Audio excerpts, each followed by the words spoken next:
Good evening, everyone, and welcome to tonight's Mastermind interview. Have you all had a good day? Yes. Excellent. Well, I hope you'll enjoy today's session. We have a very interesting speaker for you today. Each year, the U.S. federal government spends $76 billion annually on IT and supports over 10,000 different systems. Critical systems that support healthcare to keep us healthy, environmental systems to protect the planet, and most importantly, defense systems which help keep all of us safe. However, being a CIO nowadays is certainly no easier than it's been before. Federal CIOs in particular live in a glass box where everything that you do is under more scrutiny than ever before. However, the glass box is creating opportunities for both federal CIOs as well as for the commercial space. Opportunities to get into the box together and find opportunities to innovate and create commercial opportunities that will support the economy. We're not completely sure where we're going. Sometimes the glass box is a little dark. But wherever we're headed, we're pretty sure it's going to be interesting. Yeah, it is very true, Tina. Very interesting times to be a CIO, especially in the United States. I get loads of questions from clients all over the world about some of the key initiatives that the president has started around IT. Just a couple of examples. What people call Government 2.0, open government, transparency in government. Our research shows it has an incredible potential, much more than many actually believe. If you take another one like cloud computing has the potential to reduce the cost of managing IT, but also, and perhaps primarily, to decrease the management focus on IT, the traditional sort of IT, and release those resources to more mission-critical tasks. However, both are fraught with risks and challenges. If you take Gov 2.0, there are lots of questions about security, about accountability, about privacy. And if you look at the cloud computing, whereas it can make the use of IT more transparent because it relates the price, the cost, to actual usage, it also creates critical dependencies and lock-in with vendors. We're going to explore a variety of these issues tonight. The risks and the opportunities associated with new technologies and new ways of working, both in the commercial sector as well as in the public sector space. Our guest tonight was most recently the Chief Technology Officer for the City of Washington, D.C., and he is now the CIO for the United States. Please join us in welcoming Vivek Kundra. Welcome.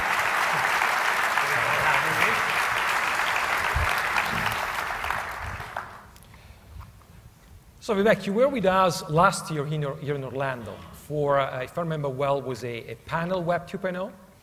And I remember I asked you how you accomplished so many things in such a short period of time when you were there, in the areas of procurement, platform, application development, portfolio management, and so forth. And I remember the answer you gave me impressed me a lot. You said, you know, I actually do things, and I ask people, prove me wrong. Now, are you using the same approach now that you are the CIO of the United States, and is it working? Sure. First of all, thank you so much for having me here tonight.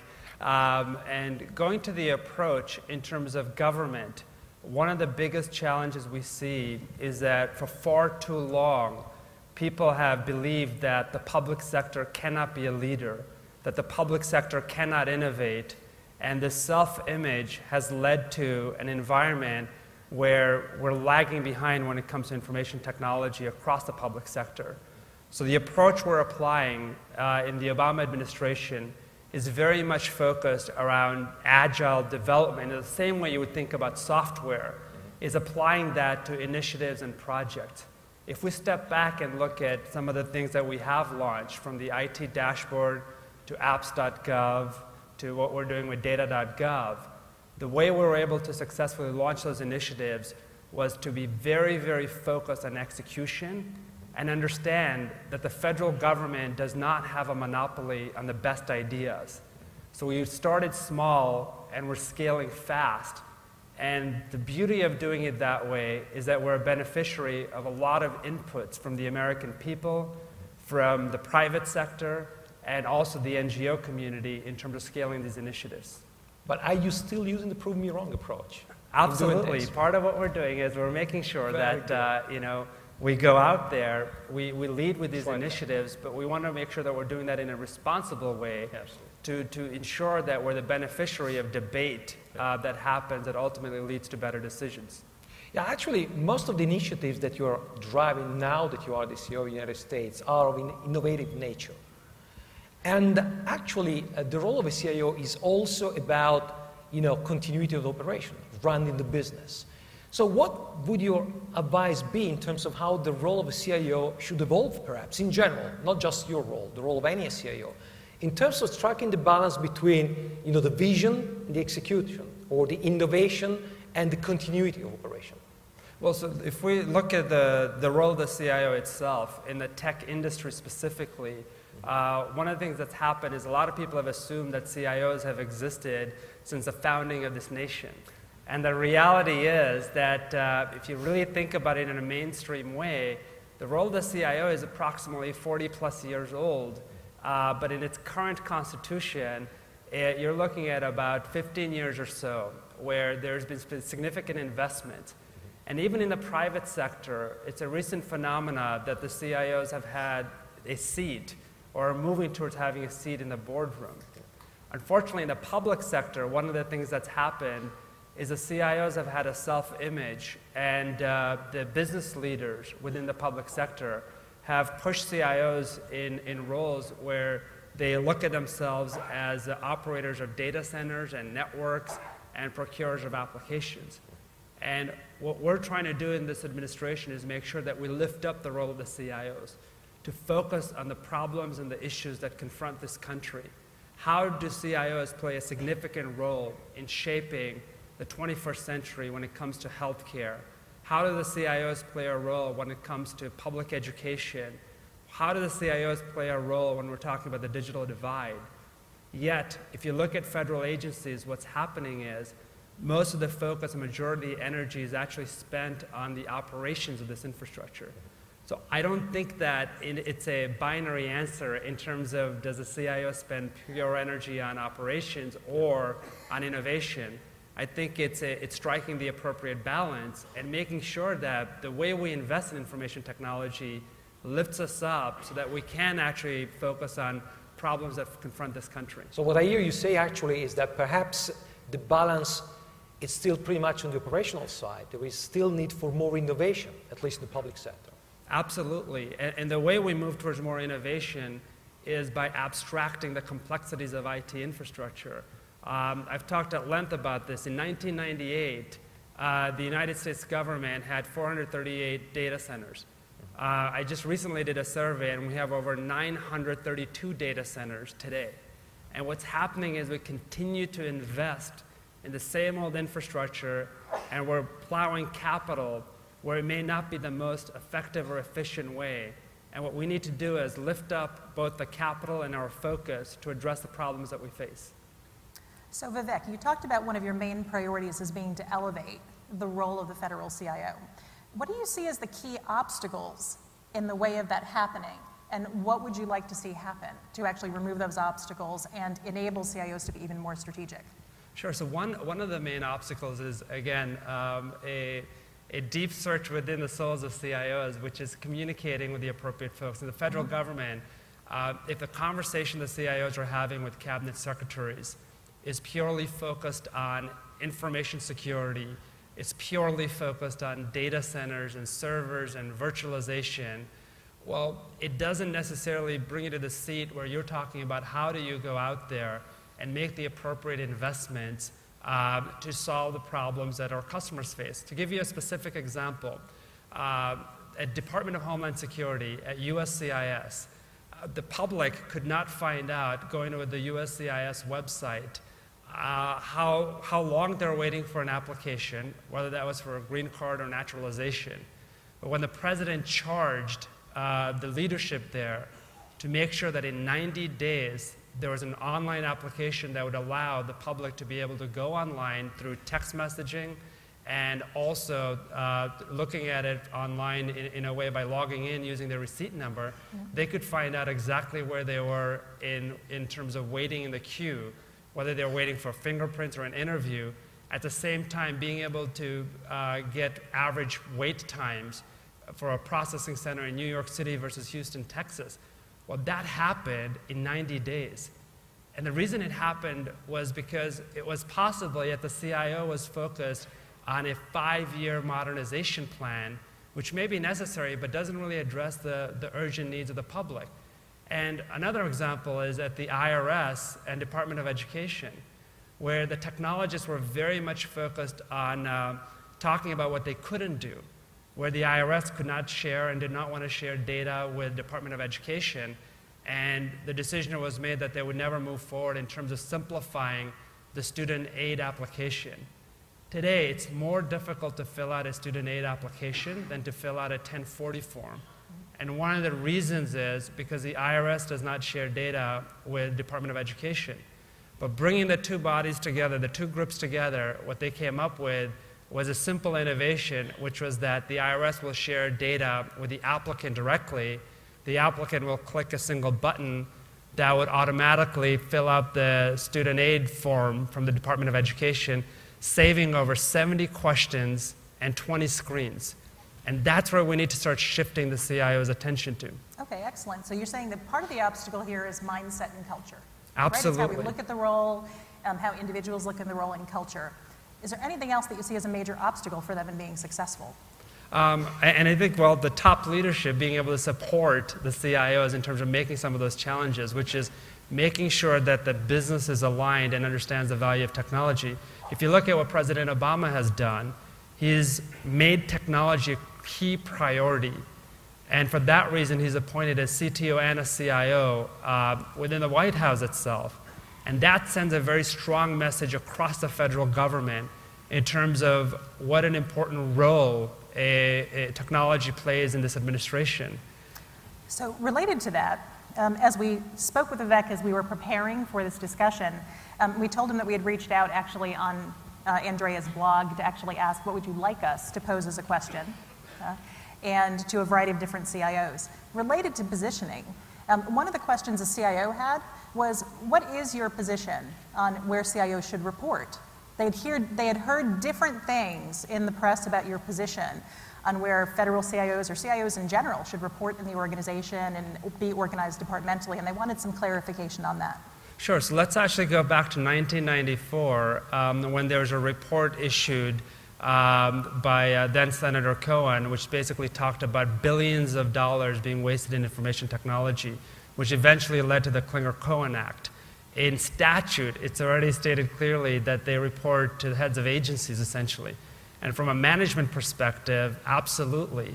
In the same way that the president has made technology a priority, my position is that the CIOs report to the top leadership within the agency itself. Let me pick on one of the initiatives I mentioned in the introduction. I think cloud computing is one very, very close to your heart. And your aim clearly is to modernize infrastructure, to reduce spend on infrastructure, to modernize applications and so forth. And I think so far the focus has been, what has been visible of course, is mostly on what many people call the public cloud, right? Apps.gov provides solutions that speak to the public cloud. But we all know that, I mean, the big move toward deploying cloud will be when federal agencies, state, local, will be able to use something which is called either private cloud or community cloud. There are different definitions here. Now here is where things get interesting, because out of those $20 billion of infrastructure, some of that is managed by agencies who want to be players as cloud providers. I mean, NBC, DISA, a few others, perhaps not yet out, they will, declare themselves in the future. So how do you see then the relationships between the vendors who are frantically working to provide, compliance with federal regulations, building the private cloud, and these federal entities who want to be providers as well? Is it going to be a competition or collaboration? So one of the things we have to do is recognize that the federal government has different classes of information. And so we recognize that there's huge potential for the public sector to be able to leverage innovation that's happening in the consumer space. So if you think of a set of data, information, workflows that could easily be moved towards the consumer cloud. Yep. But the public sector, the government, also has information that's classified in nature or is sensitive, and that must live on government-owned, government-operated infrastructure. And third is we also have to recognize that the amount of money the federal government spends on grants, and I can speak from my experience in the Commonwealth of Virginia, where we would get funding from Department of Education, let's say, or Department of Transportation and HHS, but we're not able to really leverage resources across the board. Now imagine unemployment insurance systems, or imagine other systems within state and local governments where we could also create, as you said, community-based clouds. So we see opportunities, one, in the consumer space for information that's not sensitive in nature. Second, we see an opportunity within the federal government for information that may be classified or sensitive in nature. And third, we see an opportunity in collaboration between states and local governments. But when I pick on the second one, when you talk about the opportunity in the federal government, I mean, the issue here is that's what people call, let me simplify, the private cloud, where there is some level of control about where data are, about security, reliability, e-discovery, and so forth. But that's a market that vendors are looking at. So the next stage after the public cloud, and I'm absolutely in agreement with you about how important it is, the consumer technology side. I mean, don't you see there could be some sort of a competition, perhaps a clash between the vendors who see that possibility, look at this $20 billion, well, maybe if we build a private cloud, they'll come, and those who sit on existing infrastructure, like some of the agencies I mentioned before, who want to be providers. How do you reconcile those two viewpoints? Or maybe they don't need to be reconciled. Well, no, I think let's look at NASA and the Nebula solution that they're providing in terms of cloud computing. And if you look at DoD and what DISA is doing in terms of providing a solution, from a DISA perspective, it provides it from a DoD perspective. It only allows DoD customers. NASA, what it's done is it's created a Nebula solution that serves the scientific community. And because of Nebula's deployment, what you're seeing is massive innovation happening. What you're seeing is everyone from amateur scientists to astronomers who are getting on to high-powered computing that's happening on that cloud. So I don't see it necessarily mutually exclusive. What I see is a huge opportunity. And if you look at the NASA example and even the DISA example, it wasn't done just by government employees per se, but they partnered closely with the private sector to deploy these solutions within the federal government. So you don't, I mean, from what I hear you say is you don't see that as being a potential conflict going forward. So companies like Google say, well, we are going to have FISMA certified infrastructure by sometimes next year, and there are other infrastructure providers, government agencies who already have that infrastructure. You don't see them going for the same business, in a sense, for some of the other agencies. If I take NBC, National Business Center, that would be a good example. They already provide a number of shared services. They have a phenomenal infrastructure. Couldn't they be competing with the next version of, name whatever vendor, Google, Amazon, IBM, whatever, who wants to get in that space? Well, what we want to do is we want to make sure that as we're procuring and moving in this direction as far as solutions are concerned, that we are beneficiaries of the competition that you speak of. Okay. That we can drive down cost and efficiency as a result of that competition. Because what's happening is, unfortunately, in some cases within the federal government, we're locked into monopolies where the economic model doesn't stand. And what we want to be able to do is figure out, without compromising national security and without releasing information that may be sensitive in nature, how do we benefit from this competition? We want to introduce the same Darwinian pressure that you see in the consumer space that eventually leads to greater innovation, that eventually leads to greater customer satisfaction, which is what we're really after, is are we solving the problems that our customers face? So you mentioned cost. So if we can talk a little bit about cost. You know, the $76 billion spend, no matter how you slice it, is quite a significant investment in IT. Yet periodically our clients who are in the room will tell us that the vendors can be a little bit difficult to work with in spite of the fact that we pay them a lot of money. Anyone had that experience? Just a couple. So I think what we'd like to know is, what would you like to see vendors do differently to make it easier for government and even private sector CIOs to work with them more effectively? Because partnership and collaboration is a wonderful idea, but when we get down to things like the little detail of contracting, sometimes we have a little bit of a struggle getting there. So what would you like to see vendors do differently? Sure. So if we look at the ecosystem, which is the public sector, the vendors themselves, the contracting officers, one of the biggest challenges we see is when it comes down to contracting, you end up with these cost-plus contracts versus fixed-price contracts. And in a lot of cases, what we've seen is promises that are made, over-promises, around the potential of technology, what it can potentially do, and meeting specific deadlines. Now, one of the reasons... By the way, that was a diplomatic way of putting it, over-promising. Right, over-promising. I like that. And one of the reasons we launched the IT dashboard was to be able to lift the veil of secrecy, to lift the veil around what's happening with IT dollars, what's happening with taxpayer dollars that are spent. As you said, $76 billion annually. Who's spending them? How are they being spent? What are the results that are being performed? If you looked at what happened at the Veterans Administration, there were, after we went live with the IT dashboard, there were 45 IT projects that were halted. One of those projects was 110% over budget, and it was over 1.5 years behind schedule.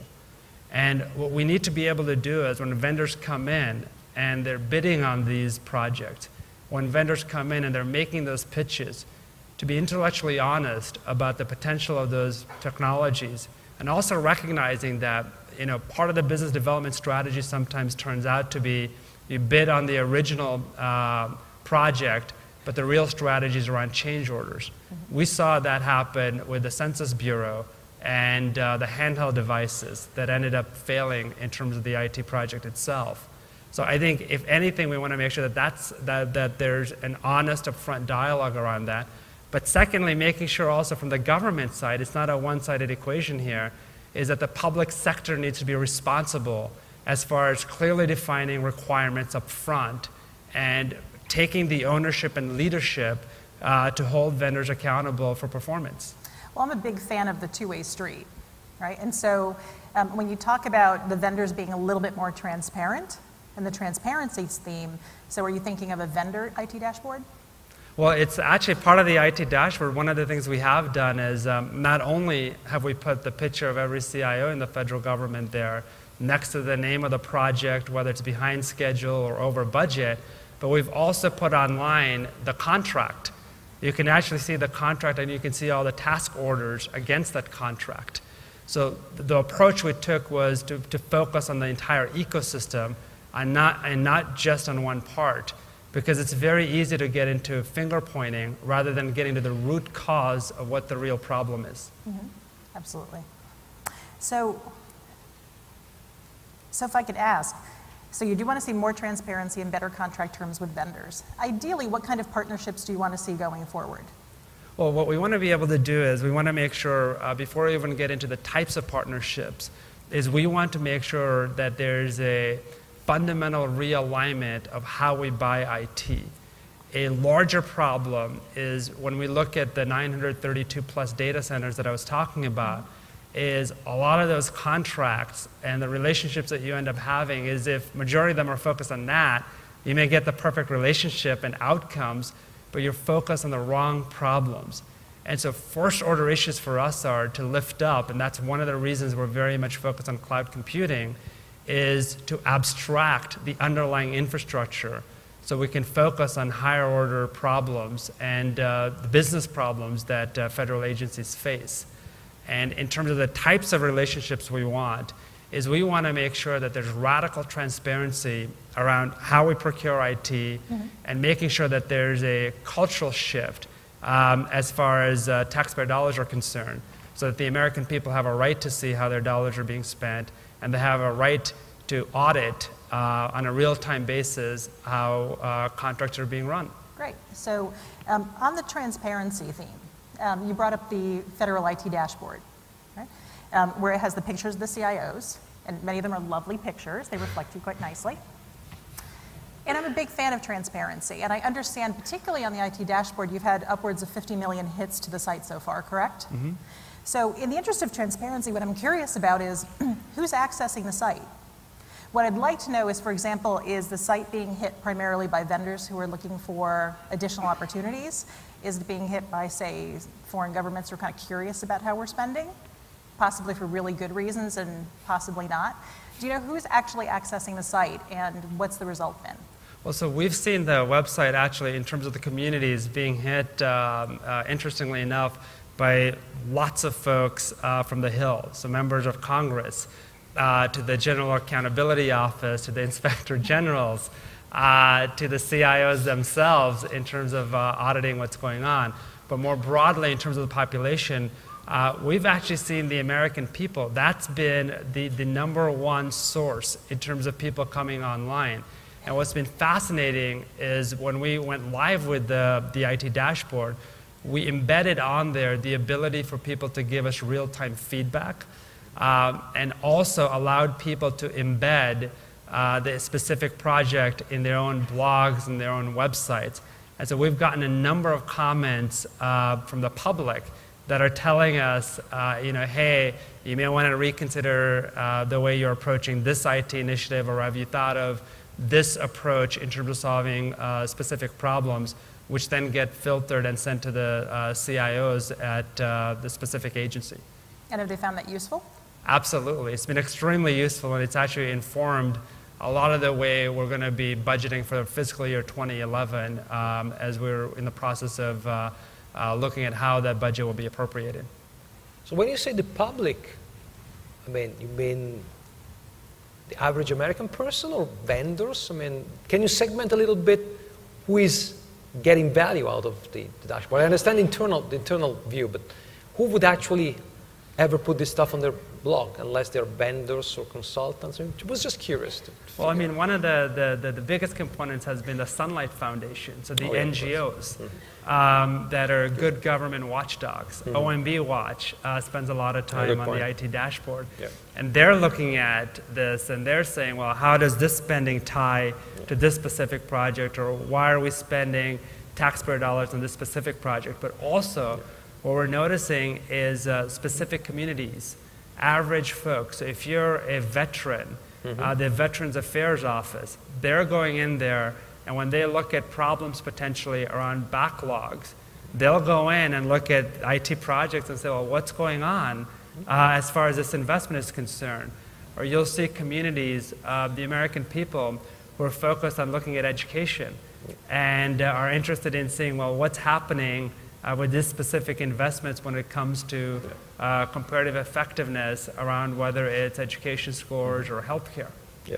Now, actually, this brings me to another point about transparency. The IT dashboard is a good example of transparency. Another one certainly is data.gov, where you push agencies to provide as much data as they can in machine-readable format, as much as possible in real time, and so forth. So the whole movement around transparency seems to be we, or you, the government, push stuff out, and people will use it in different ways.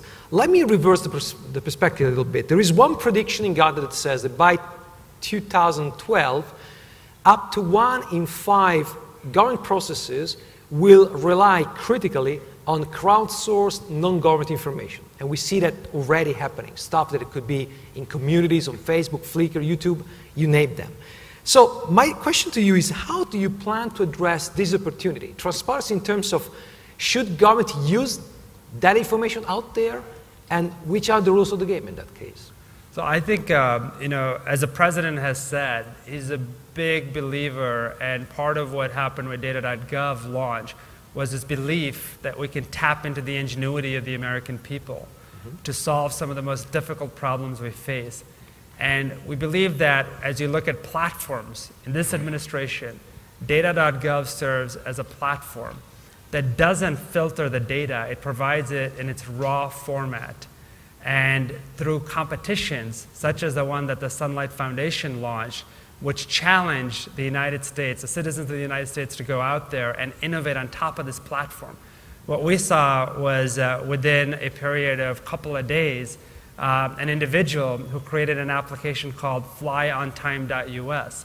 And what this application did is it essentially allows people like you and I to look online and see the average delays times of flights from one airport to the other, and also wait times at airports. We also saw another application that allowed you to actually see toxic release levels in your neighborhood through data that the EPA was providing. And so there's a huge opportunity here to be able to not just limit the innovation that can happen within the public sector and for the American people just within the walls of the federal government, but to really amplify that and engage and move away from this notion of thinking about the American people as subjects, but really thinking about the American people as co-creators and really helping shape democracy as we move forward. But I don't disagree with that, but still this is like, the government as a platform kind of concept that O'Reilly has been talking about. And that's very valuable. But what about the other perspective? Government is not just a producer of information, it's going to be a user, consumer of information produced by somebody else.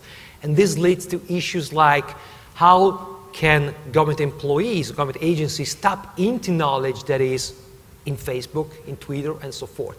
I read a survey last week that says that over 54% of US CIOs ban access to social networks from the workplace. And if government wants to tap into the collective, into what people already produce in terms of their pictures, their comments, their stuff on Facebook, Twitter, YouTube, you name them, you really have to overcome that. So how do you go for perhaps moving, as a Web 2.0 enthusiast yourself, moving your colleagues in different agencies, start letting their employees play with this, really get into this particular social media world? Well, let's look at what the president has done. He's leading the way in this space. If you look at the first digital town hall meeting he did, he engaged the American people, and there were over 100,000 people, 4 million plus comments online when he did that. If you look at the dialogues that we have on public policy areas, actually within Facebook, and to your point, getting that feedback loop from the community in terms of what's working, what isn't working. If you look at what's happening within a number of agencies like the EPA, part of what we're trying to do with apps.gov is provide those platforms to engage the American people, to make sure that it's a two-way dialogue and not a one-way dialogue, so that you're not just putting out platforms, as you said, but that you get a feedback loop that allows you to see what people care about, what they're interested in. And if you look at the local level, a lot of that happens because the American people interact directly at the local level. And now scaling that and applying it at the federal level, making sure that you're providing a context-driven government that also gives you feedback from the people in terms of the services we're providing. We're seeing that across the board in the public policy areas, whether that's healthcare and how we're engaging online, or whether that's around education. In the agency level, on the cultural side, I think this is going to take time, and that's part of what we're doing. That's one of the reasons GSA has been negotiating these terms of service agreements with the Web 2.0 providers, so we can deploy these platforms rapidly. But we want to make sure that we're doing that in a way that protects the privacy of the American people and also security, because there are obviously concerns around making sure that we're not violating privacy or security. But then I have actually kind of full-on, rather personal question. I remember when, shortly after we met last year, I sent you an invite to be a friend in Facebook. You replied, and we were friends in Facebook. After being appointed as a CIO, you seem to disappear. Now I can be a fan of yourself. So you moved from a personal touch to an institutional touch. Well, tell me why. Well, I have fewer friends now. That's good. I don't know, I think you hurt Andrea's feelings. Yeah. Very much so, absolutely. So, We can get back to the Facebook issue. We can resolve that one afterwards. But you've talked a bit about how sharing information may create some additional commercial opportunities, where sharing the government data in a variety of different ways has actually had some great results in terms of, for example, sharing GIS information has created some interesting commercial opportunities. What are some of the commercial opportunities you see next on the horizon? And also, and importantly to some of our clients, making that open information available, right, would theoretically open that information and those commercial opportunities to folks outside of the United States. So are you considering the impact on, will these be US commercial opportunities or will they be global commercial opportunities? Well, so if you release data and you do it in a way that's platform-based, what you enable is the ability to have massive innovation. So if we think about two examples that I talked about, one is the National Institutes of Health, when the NIH made the decision with other world bodies to release data around the Human Genome Project.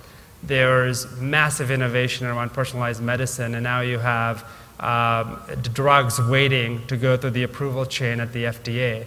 Same thing with what the Department of Defense did as far as releasing data around satellite information.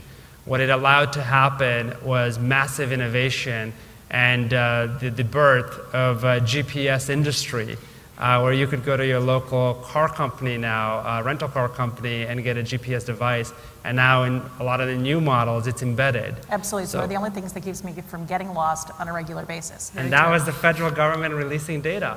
And in the same way, what we're hoping to accomplish with democratizing data through data.gov is explosion in innovation as a result of that, whether that's FAA, whether that's CMS, as you think about the healthcare industry, and being able to move towards information-driven markets. So you could compare one provider against the other based on evidence and data. So really moving towards evidence-based decisions. But you don't necessarily limit in the global age where information can move in milliseconds anywhere in the world. You don't necessarily limit innovation across national boundaries. You have the ability to tap into innovation all over the world. And what we're seeing right now is there are markets within the United States that are starved for innovation. Why is it that you can't move into a rural part of the country and find out online through an iPhone app what your options are as far as telecommunication services? Yet you can do so in a lot of other areas where you're seeing in New York City, for example, by providing data sets, or in Washington, D.C. by providing data sets. You can look on your iPhone and find on a real-time basis the closest train station, when the next train is coming in both directions, or specific restaurants. So we see huge potential for innovation as we democratize data across the world. So, and are you seeing other governments reciprocating in terms of opening up data to share it? Well, I've been having a lot of interesting conversations with CIOs all over the world, from Australia to Canada to the UK. I just got off of a conversation earlier this week with a CIO at New Zealand, and they're very interested in this. And as we think about it, imagine a world where we have created these platforms that allow you to move from one part of the world to another, or even in the United States. One of the things we've noticed is once we launched data.gov, New York City launched its version, and so did the city of San Francisco. And imagine, nationally even, the ability to be able to leverage information and make more intelligent decisions based on data that the government is providing. So you're hoping you'll just kind of see this spread? Well, we're hoping we'll see this spread, but we're also thinking about innovative ways to procure. Why not use the X-Prize model in terms of how we solve some of these really difficult problems in the public sector?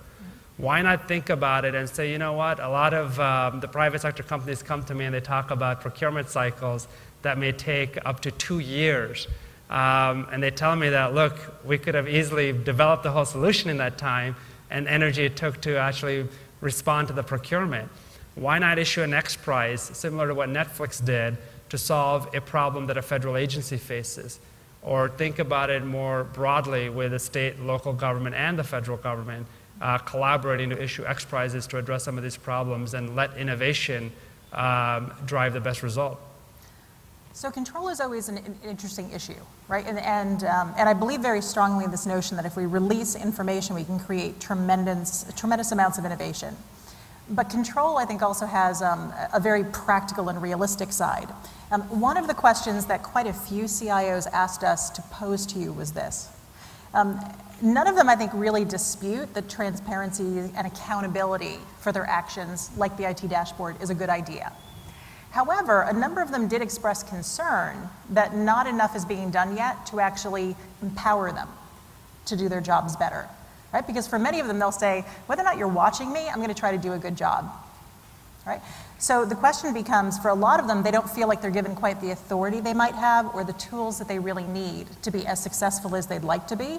So what would you like to do going forward, or do you have any plans going forward to really strengthen that role and its authority? So absolutely. I've been sitting down with actually the Chief Performance Officer within the United States government, and we've been sitting down with cabinet secretaries and deputy secretaries and CIOs and talking about how important it is to the president to make sure that we're leveraging technology across these agencies. One of the interesting things that happened, by the way, when we launched the IT dashboard is the president went on it. And he spent time looking at some of these investments. And we took that picture and we put it on the IT dashboard. And a number of CIOs came to me and they said, for the first time, after we put that picture out there, they were actually called and had a meeting with their cabinet secretary who said, so tell me about all these investments and what's going on and why is this red? And so I think what you're seeing is the president's commitment to technology translating into change. Now, this is not going to happen overnight. This is a difficult problem, and we've been working at it for a while. But what is happening culturally is in this administration, it's central to the success. And as we move towards the 21st century, technology plays a huge role in delivering on the performance agenda of the federal government.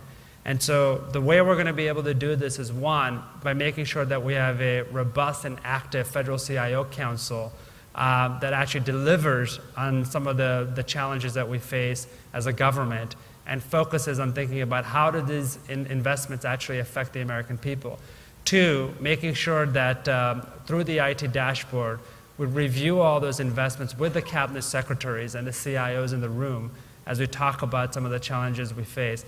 Three, I think it's the leadership that the president is providing as he talks about the importance of technology and as he holds cabinet secretaries accountable for the performance within their agencies. Well, it sounds like you may find a lot of folks actually requesting that President Obama be photographed doing a variety of other IT-related tasks okay, to support their agenda. I think actually my last question to you would be, I mean, it's quite clear what you have accomplished already this year. I mean, there are major areas like data.gov, apps.gov, the IT dashboard. So what are your main challenges and accomplishments that you plan for 2010 so that if we invite you next year and you accept to come, we can actually check that you did what you told us you would do? So I think one of the biggest challenges we face is as we think about lifting up the role of the CIOs, shifting the focus away purely from data centers and networks to focusing on solving problems that the American people care about, is this movement towards cloud computing. And the reason that's really important, and it's going to be a huge challenge as we move forward in the next year, is because it's a 10-year journey in our view as we look at moving towards this direction, because there are a number of barriers that need to be addressed. Number one being security. How do we make sure that as we move towards cloud computing, security is addressed? Number two being data portability. How do we make sure that as federal agencies move in this direction, they're not locked into a single vendor? And given the liquidity of the markets and given the health of companies, making sure that federal business processes, the continuity of government can happen. So how do we move data around? Third is how do we make sure that we're not essentially trading one set of data centers and infrastructure for another set of data centers and infrastructure and spending billions of dollars on interoperability. So how do we make sure that as we move in this direction that we engineer through architecture the underpinnings of interoperability and standards. So there's a lot of work in the coming months and years as we address some of these problems. And how do we make sure that we create the appropriate Darwinian pressures so we can drive innovation across this new model for the federal government? So any checkpoint for next year, though? Well, I think a big checkpoint is going to be the number of federal agencies that have adopted cloud solutions, both in the consumer space and within the federal government. Well, and related to that, that $76 billion in spend, do you see that as going up or down? Well, I think as more and more business processes move to the digital world, what we're going to see is greater investments, and we're committed to making investments in technology. What I'm concerned about is not necessarily the investments we're making, but it's where we're making them. What we want to do is we want to make sure that the investments we're making lead to an outcome where a student who's applying for student aid to go to college is able to do it in minutes rather than hours. We want to make sure that the investments we're making lead results for the American people. And the challenge is going to be, how do we make more capital investments in information technology that produce better dividends, so we don't end up in an era where we continue to invest in IT, yet we have worse results when it comes to the performance of the federal government? And how do we make sure that we're bridging the gap where the federal government lags behind the investments and the innovations that have happened in the private sector? Excellent. Well, I think I've taken a number of takeaways from our discussion on a variety of different areas. And I think I'm hearing some really positive things in terms of your intent to strengthen and support the role of the CIO and make it even more strategic than it has been before. A great focus on innovation and agility, right? To try many things and help things move faster, better, and more efficiently. So we very much enjoyed talking with you. And actually, both Andrea and I would like to let you know that we're happy to be your friends, on Facebook, if you'd like to give us the access. But we look forward to seeing what you're going to do next. Thank you so much. Thank you so much. Thanks for having me.